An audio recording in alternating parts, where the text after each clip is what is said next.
Il était une fois un jeune homme qui rêvait de marquer l'histoire, non pas avec une guitare ni avec une voix envoûtante qui fait chavirer les cœurs, mais avec ses mains agiles, ses réflexes fulgurants, sa souplesse incomparable. Ce jeune homme, originaire des rues animées de Madrid, imaginait son nom gravé dans les annales du sport, acclamé par des stades entiers pour ses arrêts miraculeux, ses plongeons héroïques, ses parades qui défient la gravité. Il rêvait de devenir le meilleur gardien de but d'Espagne, un rempart imprenable protégeant les filets du Real Madrid, ce club mythique qui incarne la gloire et la passion du football ibérique. Son nom. Julio Iglesias. Oui, avant d'être le crooner romantique qui a conquis le monde avec ses ballades suaves et ses murmures d'amour, Julio Iglesias était un athlète en herbe, un adolescent obsédé par le ballon rond, prêt à tout sacrifier pour fouler les pelouses des plus grands stades. Mais le destin, ce maître imprévisible des vies humaines, avait d'autres plans pour lui, des plans faits de tragédie, de renaissance et d'une gloire inattendue qui le propulserait bien au-delà des terrains de foot, dans les cœurs de millions d'admirateurs à travers le globe. Avant de plonger dans cette histoire incroyable de Julio Iglesias, cette odyssée d'un rêve brisé qui se transforme en triomphe musical, si ce n'est pas encore fait, abonne-toi à la chaîne et active la cloche pour ne rien manquer des prochaines biographies inspirantes qui te feront vibrer, réfléchir et peut-être même rêver à ton tour. Un petit like aussi, ça aide énormément à faire grandir cette communauté passionnée par les vies extraordinaires.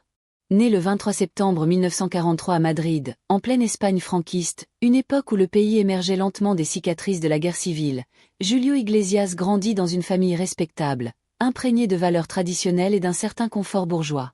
Son père, Julio Iglesias Puga, était un gynécologue renommé, une figure respectée du monde médical espagnol, un homme rigoureux et ambitieux qui passait ses journées à soigner les femmes de la haute société madrilène, tout en inculquant à ses enfants le sens du devoir et de l'excellence. Sa mère, Maria del Rosario de la Cueva y Periña, incarnait la douceur et la stabilité d'un foyer chaleureux, une femme élégante et attentionnée qui veillait sur l'éducation de ses enfants avec une tendresse infinie, brodant des rêves de grandeur pour son fils aîné. Le jeune Julio, baigné dans cette atmosphère de respectabilité, n'avait qu'une obsession, le ballon rond. Dès son plus jeune âge, il passait ses après-midi dans les parcs poussiéreux de Madrid, dribblant des cailloux imaginaires, sautant pour attraper des ballons lancés par ses amis, imaginant déjà les cris de la foule en délire. À l'adolescence, ses qualités athlétiques, une agilité féline, des réflexes aiguisés comme une lame, une anticipation instinctive des trajectoires le propulsent rapidement dans les rangs des juniors du Real Madrid, ce club légendaire où les étoiles naissent et où les rêves se concrétisent. Gardien de but prometteur, il s'entraîne avec une rigueur monastique, enchaînant les séances d'entraînement sous le soleil cuisant d'Espagne, déterminé à atteindre les sommets, à devenir ce héros invincible qui défend les couleurs blanches du Real. Pour lui, la musique n'est alors qu'un bruit de fond, un passe-temps distrait, peut-être une chanson fredonnée sous la douche après un match victorieux, rien de plus. Le football est sa vie, son avenir, son identité. Mais le destin, capricieux et impitoyable, allait bientôt lui tendre un piège cruel, un virage brutal qui transformerait à jamais le cours de son existence. En 1963, à l'âge de 20 ans, alors qu'il roule à vive allure sur une route sinueuse près de Madrid, un accident de voiture vient briser net sa carrière naissante. La voiture s'encastre violemment, le choc est terrible. Julio est gravement blessé à la colonne vertébrale, à la moelle épinière, et se retrouve paralysé des jambes, cloué à un lit d'hôpital pour des mois interminables. Les médecins, ces messagers de mauvaises nouvelles, sont pessimistes, leur visage grave trahissant l'incertitude. Il pourrait ne plus jamais marcher, disent-ils, condamnant ce jeune athlète vigoureux à une vie de fauteuil roulant, d'immobilité forcée. L'avenir de footballeur s'effondre comme un château de cartes, et l'adolescent plein d'ambitions sportives se retrouve plongé dans un abîme de désespoir, confronté à la douleur physique lancinante et à l'angoisse psychologique d'un corps trahi. Les nuits sont longues, les journées interminables, remplies de rééducation épuisante et de doutes qui rongent l'âme. Mais c'est là, dans l'ombre de cette épreuve, au cœur de cette nuit noire de l'existence, qu'un autre destin commence à germer, timidement d'abord, puis avec une force irrésistible. Durant sa longue convalescence, un infirmier compatissant, voyant le jeune homme sombrer dans la mélancolie, lui apporte une guitare simple, usée par le temps, pour l'aider à passer les heures interminables, à rééduquer ses mains tremblantes, à retrouver un semblant d'autonomie dans un monde où tout semble perdu. Julio, alité, apprend peu à peu à pincer les cordes, à faire sonner les accords avec maladresse au début, puis avec une précision croissante. Il compose, il écrit des paroles qui jaillissent de son cœur meurtri, transformant la douleur en notes mélodieuses, la frustration en rythmes apaisants. L'hôpital devient son studio improvisé, les murs blancs témoins de ses premières créations. Il chante en anglais, en espagnol, en italien, découvrant qu'il a une voix douce, suave, romantique qui touche l'âme comme une caresse. Surtout, il découvre qu'il aime raconter des histoires, les siennes, celles des autres, l'amour perdu, la perte irrémédiable, le rêve brisé, l'exil forcé de ses ambitions sportives, tout devient chanson, une thérapie mélodique qui guérit les blessures invisibles. En 1968, à 25 ans, remis sur pied après une rééducation miraculeuse qui lui permet de remarcher avec une légère boiterie, il se lance un défi fou. Participer au prestigieux Festival international de la chanson de Benidorm, une vitrine pour les talents émergents. Il y présente La Vida sigue igual, une chanson poignante qui reflète son combat intérieur, ses blessures physiques et émotionnelles, sa renaissance inattendue. Contre toute attente, face à des concurrents aguerris, il remporte le premier prix, un triomphe qui fait vibrer l'Espagne entière. Le pays découvre alors ce jeune homme au regard mélancolique, à la voix de velours qui semble porter en elle les cicatrices d'une vie déjà riche en épreuves. Son nom circule dans les cafés, les radios, les foyers. Les maisons de disques s'intéressent à lui, flairant le potentiel d'une star en devenir. La carrière musicale de Julio Iglesias s'est lancée, comme un feu d'artifice illuminant le ciel d'une nuit qui semblait éternelle. Très vite, les succès s'enchaînent avec une rapidité fulgurante, comme si le destin compensait les années perdues. Gwendoline en 1970 le propulse sur la scène internationale grâce à sa participation au concours Eurovision de la chanson, où il représente l'Espagne avec une élégance rare. Il termine 4e, mais qu'importe le classement, l'Europe retient son nom, séduite par cette voix chaude qui transcende les barrières linguistiques. L'Allemagne, l'Italie, la France, les Pays-Bas, tous succombent au charme hispanique de Julio, à ses ballades romantiques qui parlent d'amour éternel, de cœurs brisés et de rêves inachevés. Mais Julio ne se contente pas de séduire l'Europe. Il a des ambitions mondiales, une soif de conquête qui le pousse à apprendre les langues avec acharnement, à travailler son accent pour qu'il sonne authentique dans chaque pays. Il enregistre ses chansons en anglais, en français, en portugais, adaptant ses textes pour toucher les cultures locales sans perdre son essence latine. Il veut parler au monde entier, et il y parvient avec une détermination qui force l'admiration. Dans les années 70, il devient une figure incontournable de la musique romantique, un phénomène qui remplit les salles de concert à travers le continent. Ses spectacles attirent les foules en délire, des femmes en larmes aux hommes émus par sa vulnérabilité assumée. Sa présence scénique, élégante et charismatique, fait chavirer des millions de cœurs. Costume blanc immaculé, chemise entr'ouverte révélant une chaîne en or discrète, sourire charmeur qui illumine la scène comme un rayon de soleil méditerranéen. Mais derrière l'image glamour, se cache un travailleur acharné, un perfectionniste exigeant qui passe des heures en studio, reprenant les morceaux encore et encore jusqu'à obtenir la version parfaite, celle qui capture l'émotion brute. Sa voix, reconnaissable entre mille, devient une signature inimitable. Il ne crie jamais, il murmure avec une douceur qui enveloppe l'auditeur. Il ne force pas, il caresse les notes comme un amant caresse une peau. Chaque chanson est un murmure à l'oreille, une déclaration d'amour universelle qui transcende les âges et les cultures. Dans les années 80, Julio atteint les sommets de la gloire, une décennie dorée où tout semble possible. En 1984, il sort 1100 Bel Air Place, son premier album entièrement en anglais, un pari audacieux qui conquiert l'Amérique. Le succès est planétaire, explosif. Le duo avec Willie Nelson sur To All the Girls I've Loved Before devient un tube mondial, un hymne croisé entre country et romance latine qui domine les charts. L'Amérique, jusque-là frileuse face aux artistes non anglophones, tombe enfin sous le charme de ce séducteur espagnol, et Julio Iglesias devient une star mondiale adulée sur les 5 continents, des plages de Miami aux rues de Tokyo. Mais derrière la scène étincelante, la vie de Julio est faite d'ombre et de lumière, un équilibre fragile entre triomphe et sacrifice. Marié en 1971 à Isabel Presley, une journaliste philippine d'une beauté envoûtante, il a 3 enfants, Chablis, Julio Jr. Et le plus célèbre d'entre eux, Enrique Iglesias, qui héritera de son talent musical. Mais la célébrité, l'agenda surchargé de tournées interminables, les absences prolongées, tout cela pèse sur son couple comme un poids invisible. Le mariage ne résiste pas aux tempêtes de la gloire. En 1979, le divorce est prononcé, une rupture douloureuse qui inspire sans doute certaines de ses ballades les plus mélancoliques. Julio, malgré les épreuves, continue d'avancer avec cette résilience forgée par son accident de jeunesse. Il enchaîne les albums avec une productivité impressionnante, multiplie les tournées qui le mènent aux 4 coins du globe, enregistre dans toutes les langues possibles pour toucher chaque public dans sa propre intimité culturelle. Il devient un symbole de la chanson internationale, un ambassadeur de la musique romantique qui unit les peuples par l'émotion pure. En 1983, il est reconnu comme l'artiste ayant vendu le plus de disques en langues étrangères aux États-Unis. Un exploit monumental pour un chanteur non anglophone dans un marché dominé par les stars américaines.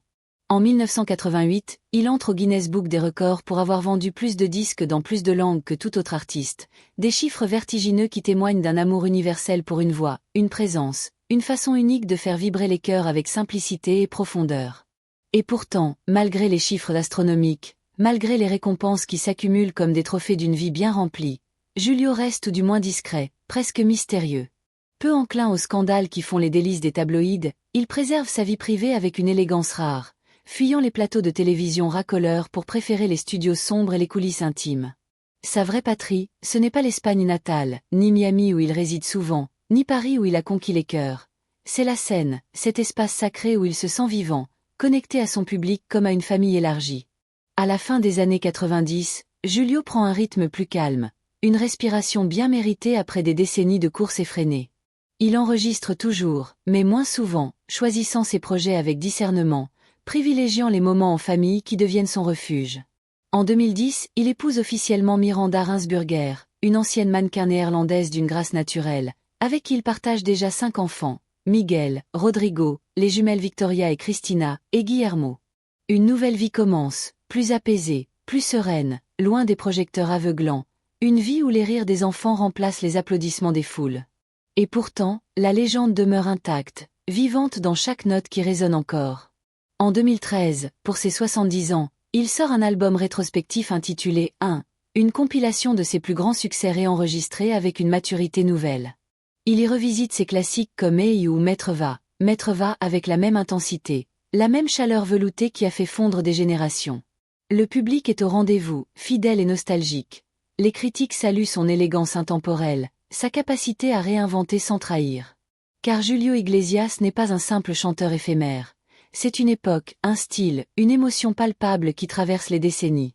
Au total, il aura vendu plus de 300 millions de disques à travers le monde, en 14 langues différentes, ce qui en fait l'un des artistes les plus vendus de l'histoire de la musique. Aux côtés de géants comme Michael Jackson ou les Beatles, des chiffres qui parlent d'eux-mêmes, d'une connexion universelle forgée par la sincérité. À l'aube du XXIe siècle, Julio Iglesias n'a plus rien à prouver. Il a conquis le monde, envoûté des générations entières, brisé des records qui semblaient inatteignables. Et pourtant, il continue parce que pour lui, la scène est une respiration, un besoin vital qui pulse dans ses veines. Il ne court plus après les chiffres ni les trophées clinquants. Il chante pour ceux qui l'écoutent avec le cœur, pour ceux qui l'aiment comme un vieil ami, pour ceux qui ont grandi, pleuré, rêvé sur ses chansons intimes. Mais les années passent inexorablement, et le corps, ce fidèle allié, peu à peu ralentit, rappelant les limites de la condition humaine. À partir de 2015, Julio se fait plus discret, comme un soleil qui se couche doucement sur l'horizon. Les apparitions publiques se raréfient, certaines dates de concerts sont annulées sans explication, la rumeur enfle dans les médias. Sa santé serait vacillante, marquée par des problèmes de dos chroniques, des douleurs persistantes héritées de son accident de jeunesse, une fatigue accumulée après des décennies de voyages incessants. L'ancien gardien de but au destin transformé doit désormais ménager ses forces, écouter son corps qui murmure des avertissements. Dans une rare interview accordée en 2019, il confie avec une sagesse émouvante « J'ai vécu 1000 vies, et je suis heureux. Si je devais recommencer, je referais tout, même les chutes, même les blessures, parce que c'est tout cela qui m'a construit, qui m'a donné cette voix, cette sensibilité. » Et en effet, Julio Iglesias est un homme de paradoxe, une icône populaire mais farouchement privée, un coureur mondial mais réservé, un éternel romantique marqué par les séparations qui ont jalonné son chemin. Parmi les femmes qui ont marqué sa vie, beaucoup ont préféré rester dans l'ombre, discrètes gardiennes de secrets partagés. Et pourtant, elles ont inspiré ses chansons les plus poignantes, nourri ses refrains d'une authenticité rare, habité ses silences avec une profondeur insoupçonnée. Julio n'a jamais eu besoin de crier ses amours dans les tabloïds avides de scandales. Il les a chantés simplement, avec une vulnérabilité qui touchait droit au cœur, et le public a compris, a ressenti, a partagé ses émotions universelles. Quant à son héritage musical, il est colossal, une empreinte indélébile sur la pop romantique. Enrique, son fils, a repris le flambeau avec un style plus pop, plus contemporain, devenant lui aussi une star planétaire avec des hits comme Héros ou Bellamo. Mais qu'entre les deux hommes, la relation a parfois été tendue, marquée par des frictions générationnelles. Deux visions de la musique, deux tempéraments forgés dans des époques différentes. Julio a longtemps été réservé sur la carrière de son fils, non par jalousie mesquine, mais par une exigence paternelle, convaincu que le succès ne vaut que s'il repose sur un travail acharné, une discipline de fer. Finalement, avec le temps et les épreuves partagées, les ponts se sont reconstruits. Père et fils se sont retrouvés, unis par une passion commune, faire vibrer les foules, toucher les âmes à travers des mélodies qui transcendent les mots. Et Julio aujourd'hui, que reste-t-il de lui dans ce monde en perpétuel mouvement? Beaucoup, immensément, une présence éternelle qui flotte comme un écho doux. Il suffit d'allumer une radio en Amérique latine, en Espagne, en Italie, en Asie ou même en Afrique pour entendre résonner l'une de ses mélodies intemporelles. Maître et Agostin Brado Atti, Je n'ai pas changé, un canto à Galicia. Sa voix flotte, intemporelle, dans l'air du temps, comme un parfum familier qui évoque des souvenirs enfouis. Ses chansons traversent les décennies sans prendre une ride, car elles parlent de ce que tout être humain ressent un jour. L'amour passionné, le manque déchirant, l'espérance fragile, le doute lancinant. Elles sont simples, universelles, des confidences murmurées qui touchent l'âme sans effort. Et c'est là tout le génie de Julio Iglesias, avoir su créer une œuvre profondément personnelle et pourtant comprise par tous, une alchimie rare qui unit les cœurs au-delà des frontières. Il ne s'est jamais enfermé dans un seul style rigide, tantôt boléro langoureux, tantôt pop entraînante, parfois même influencé par le jazz américain ou le flamenco andalou de ses racines, il a constamment exploré de nouveaux chemins musicaux, réinventant son art avec une curiosité insatiable. Ce refus de l'étiquette lui a permis de rester actuel, pertinent, apprécié des jeunes comme des anciens, un pont entre les générations qui continue de vibrer. Son influence dépasse largement la musique. Julio Iglesias, c'est aussi un ambassadeur de la culture hispanique, un porte-étendard qui a exporté l'essence de l'Espagne et de l'Amérique latine aux quatre coins du globe. Partout où il est allé, il a porté avec lui un morceau d'Espagne, sa chaleur humaine, sa poésie lyrique, sa passion débordante. Il a ouvert la voie à d'innombrables artistes hispano-latins, leur prouvant qu'il était possible de franchir les frontières linguistiques, de s'imposer à l'échelle planétaire sans renier ses origines. Son nom est aujourd'hui inscrit au panthéon des légendes musicales, au même titre qu'un Frank Sinatra avec son swing irrésistible, un Charles Aznavour avec ses complaintes émouvantes, ou un Roberto Carlos avec ses romances brésiliennes. Il appartient à cette caste rare des chanteurs dont la seule présence suffit à créer l'émotion, à susciter un frisson collectif. Julio n'a pas eu besoin d'effets spéciaux grandiloquents, de chorégraphies spectaculaires, ni de clips millionnaires au budget hollywoodien. Il lui suffisait d'un micro tenu avec élégance, d'un projecteur tamisé, d'un silence expectant, et puis d'une voix qui s'élève, douce et puissante, pour envoûter l'auditoire. Aujourd'hui, Julio Iglesias vit à l'écart du tumulte médiatique, dans un retrait choisi qui respire la sagesse.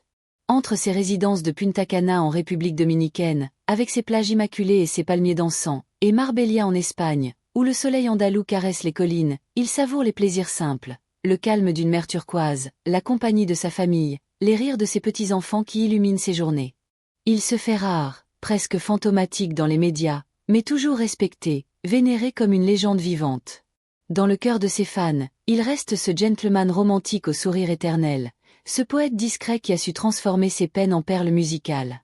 Et dans la mémoire collective, son histoire inspire comme un conte moderne, celle d'un jeune sportif brisé par le destin, devenu star mondiale par la force de sa résilience, d'un homme qui a tout perdu, ses rêves de gloire footballistique, sa mobilité, son insouciance, puis tout reconstruit avec des mots tendres et des notes envoûtantes, d'un artiste qui a chanté l'amour comme on cherche l'absolu, prouvant que parfois les plus grands triomphes naissent des chutes les plus profondes, des nuits les plus sombres. Julio Iglesias n'a peut-être plus l'agilité du gardien qu'il fut jadis, ni l'énergie débordante du crooner des années 80 qui remplissait les arènes, mais il garde intacte cette aura, cette élégance intemporelle, ce mystère qui le rend immortel. Il appartient à une époque révolue où les chansons étaient des confidences chuchotées au creux de l'oreille, où la musique était une main tendue vers l'autre, un baume pour l'âme. Et c'est peut-être là le plus bel héritage qu'il nous laisse, cette capacité à toucher le cœur sans artifice, à nous rappeler, le temps d'un refrain, que la vie, malgré ses épreuves, si guiguale, si belle, si précieuse et que la musique d'un homme peut parfois suffire à réparer un monde brisé, à rallumer l'espoir dans les yeux de ceux qui écoutent.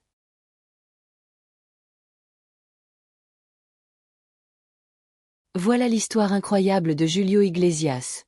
Un gardien de but devenu l'une des plus grandes voix d'amour de l'histoire. Si cette vidéo t'a fait vibrer, rêver ou simplement sourire, n'hésite pas.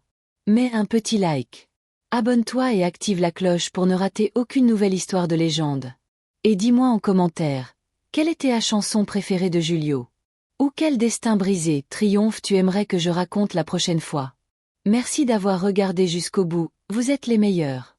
On se retrouve très vite pour une nouvelle aventure. À bientôt.